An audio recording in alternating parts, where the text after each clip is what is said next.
அஸ்ஸலாமு அலைக்கும் மக்களே. நம்ம சிக்கன் கிரேவி எப்போவுமே பிரியாணியோட இல்லைனா ஹுஷ்கா, சப்பாத்தி, பரோட்டா, இட்லி, தோசை, ஒயிட் ரைஸ் இது கூட எல்லாத்தையுமே பேர் பண்ணி சாப்பிட்ருப்போம். அண்ட் டேஸ்ட்டுமே அல்டிமேட்டாக இருக்கும்.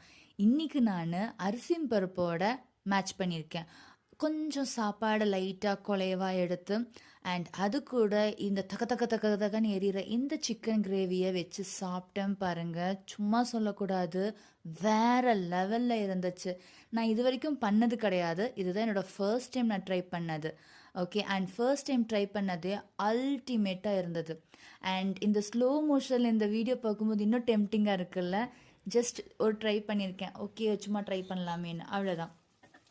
ஓகே, அண்ட் நீங்களும் இந்த மாதிரி ட்ரை பண்ணி பாருங்கள் வீட்டில். ஒரு நார்மலாக எப்போவுமே பண்ணுற ஒரு சிம்பிளான ஒரு சிக்கன் கிரேவி அண்ட் அது கூட லைட்டாக குலைவாக இருக்கிற ஒரு அரிசியும் பருப்பு சூப்பராக இருக்கும். சாப்பிட்டு பார்த்துட்டு நான் சொன்னது கரெக்டாக இருந்துச்சான்னு எனக்கு சொல்லுங்கள். ஓகேவா? தேங்க்யூ.